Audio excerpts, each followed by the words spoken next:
Lebih aman di rumah, dialog kita lanjutkan kembali masih bersama Ketua Komnas HAM Ahmad Taufan Damanik dan melalui sambungan telepon masih ada Kabag Penum Divisi Humas Polri Asep Adi Saputra. Pak Asep. Halo Pak Asep. Ya Mas Rudi. Hingga saat ini belum ada masyarakat yang dianggap sudah melanggar imbauan untuk social distancing, Pak ya? Ya, sejauh ini Mas Rudi, apa yang kita sampaikan secara persuasif dengan himbauan, tapi dengan ketegasan, ya, itu alhamdulillah kita bisa mengatasi persoalan-persoalan itu tanpa harus melakukan proses lebih lanjut. Ya, oke. Nah ini kan ada undang-undang soal karantina kesehatan, Pak. Apakah ini cukup sebetulnya untuk memberikan ketegasan, artinya memberikan sanksi bagi mereka yang melanggar?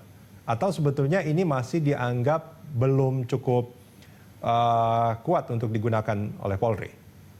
Ya, dalam hal ini tentunya kita memperhatikan beberapa ketentuan hukum ya. Kita punya undang-undang tentang penanganan wabah penyakit, ya, lalu undang-undang tentang karantina.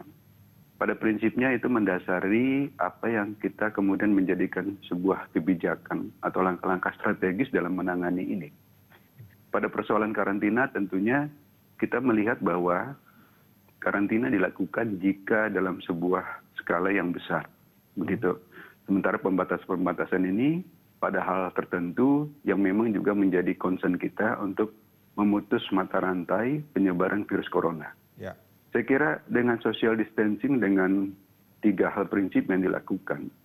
Tidak melakukan kegiatan yang bersifat mobilitas, tetap menjaga jarak, lalu tidak berkumpul, itulah yang kemudian sekarang kita menganggap hal yang efektif untuk mencegah penularan itu. Oke, Pak Asep, maaf, apakah social distancing yang diimbau oleh pemerintah saat ini bisa kita anggap sebagai penyelenggaraan kekarantinaan kesehatan?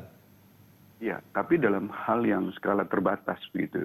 Ya, kita masih ada beberapa kegiatan masyarakat yang tetap harus dilakukan. Ya, bagaimana public transportation tetap berjalan, tetapi seperti yang disampaikan Pak Ahmad, saya setuju sekali bahwa harus ada sebuah kerjasama, ya, baik lembaga pemerintahan ataupun juga dari swasta, ya. Ini bekerja sama kita untuk memahami bagaimana imbauan social distancing itu dijabarkan pada masing-masing lembaga atau swasta ini bisa menyikapinya dengan baik. Tadi indikator masih banyaknya ya antrian di transportasi publik ini menandakan bahwa tidak seluruhnya atau belum ya dapat memahami bagaimana social distancing itu harus dilaksanakan secara menyeluruh begitu. Kalau bagi sebagian masyarakat itu merupakan keterpaksaan Pak menggunakan public transportation dan harus tetap berangkat kerja atau beraktivitas. Iya, ini kan adalah sebuah pilihan ya Mas Rudi ya. Tapi yang jelas pihak kepolisian berpijak pada keselamatan rakyat. Artinya bagaimana keselamatan publik ini harus menjadi prioritas utama dalam konteks penanganan penyebaran virus corona ini. Oleh karenanya, hal yang sifatnya rutin yang masih berkumpul begitu ya, kelompok-kelompok individu yang saling mengenal ataupun tidak saling mengenal, itu menjadi prioritas kita untuk meniadakan kegiatan-kegiatan tersebut. Begitu, Mas Rudi. Ini saya garis bawahi meniadakan ya Pak Asep ya. Ya, artinya dalam kondisi seperti apa kemudian ketegasan atau pemberian sanksi ini akan diberikan oleh Polri? Ya, ini ada eskalasinya Mas Rudi ya. Ketika ada kelompok Halo Pak Asep. Halo? Halo, silakan Pak Asep. Ya, saya ulangi ya. Ini adalah tindakan yang bersifat eskalatif. Ya. Ketika ada sekelompok masyarakat yang berkumpul atau individu yang berkumpul namun tidak saling kenal, kita mengingatkan, menghimbau supaya mereka membubarkan diri. Nah, itu dalam kondisi normal tanpa ada sebuah respon negatif. Tetapi sebaliknya, apabila ada sebuah respon negatif ya, membangkang lalu melakukan perlawanan, kita bisa melakukan penegakan hukum itu. Mas Tidak Rudi, ada keraguan ya? bagi Polri untuk menggunakan ketegasan itu ya, untuk memberikan Tidak ada sanksi. sama sekali. Kita tegas dalam hal ini. Kita sudah dapat beberapa contoh seperti yang saat ini sedang ditayangkan. Salah satu kepala satuan wilayah mengingatkan ya, turun secara langsung, mulai dari mengingatkan yang sifatnya cukup halus sampai kemudian pada kata-kata yang kemudian menegaskan lagi ancaman hukuman itu. Seperti itu. Oke, tadi Pak Asep mengatakan ini dari tayangan kita juga terlihat ini banyak kegiatan yang masih berlangsung seperti di tempat makan, di restoran atau tempat makan mungkin pinggir jalan. Terus selain itu ada kegiatan-kegiatan lain Pak yang masyarakat berkumpul, kegiatan-kegiatan masyarakat atau ormas barangkali? Iya, kalau kita lihat tadi itu adalah tempat-tempat berkumpul masyarakat untuk melaksanakan kegiatan makan begitu ya. Itu juga ada restoran yang memang formal begitu, tapi juga ada yang di pinggir jalan. Nah, pada kegiatan-kegiatan tertentu seperti di Jakarta, ada di beberapa bagian ujung Jakarta itu tempat berkumpulnya masyarakat untuk makan ya, secara tradisional. Itu juga masih terjadi, Mas Rudi. Salah satu contohnya di kawasan Blok M ya. Nah, kita bisa membubarkan dalam waktu cepat. Tetapi ada juga beberapa kelompok masyarakat ya, terutama anak muda kita masih berkumpul begitu ya, dengan menggunakan motor dan sebagainya, itu juga masih kita temukan. Oke, baik. Dan ini saya mencoba untuk menggarisbawahi pernyataan Pak Asep bahwa ketegasan untuk memberikan sanksi kepada mereka itu tidak tidak ada keraguan gitu. Sebetulnya. Iya, betul sekali. Oke, sampai saat ini kan belum ada yang sampai diberikan sanksi Pak. Betul, iya. Oke, dan sampai saat ini juga sebetulnya paling tidak sampai tadi malam itu masih banyak juga orang yang berkumpul. Iya. Apa yang akan dilakukan oleh Polri? Iya. Mas Rudi, kita tetap konsisten ya untuk melakukan kegiatan-kegiatan penertiban ini ya. Dengan menggunakan metode tadi, kita persuasif dengan himbauan dan tetapi juga dengan ketegasan. Kita semaksimal mungkin melaksanakan. Bapak Kapolri telah memerintahkan seluruh jajaran kepolisian untuk melakukan hal ini. Dan beliau sampaikan bahwa anggota Polri wajib melakukan tindakan kepolisian yang diperlukan sesuai dengan ketentuan peraturan perundang-undangan yang berlaku.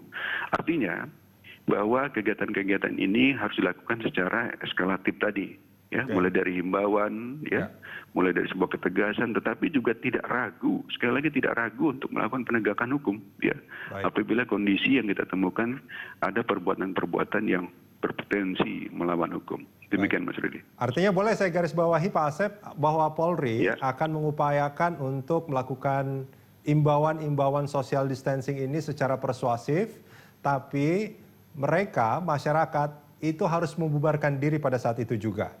Kalau mereka tidak membubarkan diri, maka polisi akan melakukan atau mengambil langkah tegas dengan memberikan sanksi.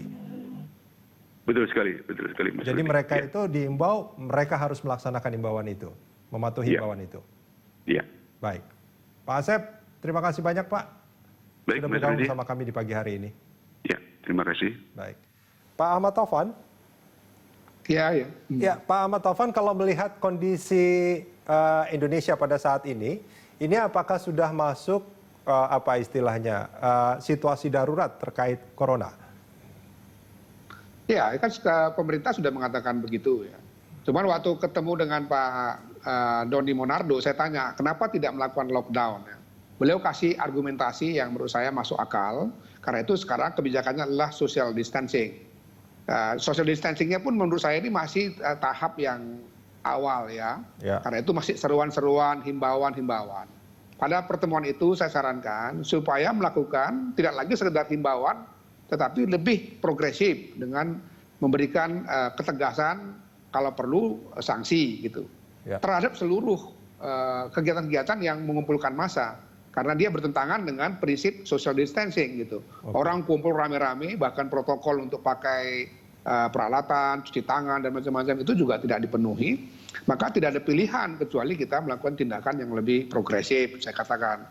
Bahkan kami tawarkan, kalau diperlukan, ya ini kalau diperlukan ya, bikin perpu supaya ada dasar hukum yang lebih kuat. Karena kan contohnya tidak hanya kegiatan individual ya atau sosial masyarakat, tapi kan juga ribuan masyarakat kumpul di KRL itu ada apa? Kalau pemerintah saya kira sudah semuanya merumahkan pekerjanya ya, pegawainya. Tapi kan berarti masih ada swasta-swasta yang tidak mematuhi. Ya, dan bagi sebagian masyarakat ini menjadi keterpaksaan bagi mereka untuk yang menyerukan kerja dan segala macam. Perusahaan-perusahaan swasta untuk membuat kebijakan supaya pegawai-pegawainya itu bekerja dari rumah, WFH.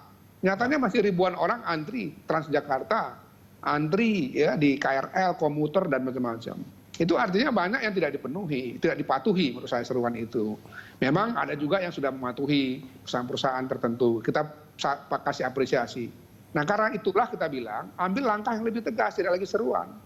Tapi kalau tidak ada alas hukumnya, maka buatlah alas hukumnya. Dalam hal ini bisa jadi Perpu atau yang lain-lain. Silakan saja pemerintah mengambil kebijakan, tapi kami ingin mendorong supaya social distancing itu betul-betul bisa berjalan dengan efektif. Jangan seruan-seruan saja gitu. Tapi kalau ada tahapan-tahapan eskalasi yang tadi dikatakan oleh Pak Asep, kita memahami. Tapi dalam hal ini kami ingin mendorong supaya lebih progresif, lebih tegas, lebih efektif, supaya apa yang menjadi tujuan tadi ya, keselamatan publik, kesehatan publik. Bahkan dalam hal ini hak hidup dari masyarakat itu harus menjadi acuan yang utama. Gitu. Oke, Pak Ahmad Taufan, kita jeda sebentar, kita akan lanjutkan di segmen berikut.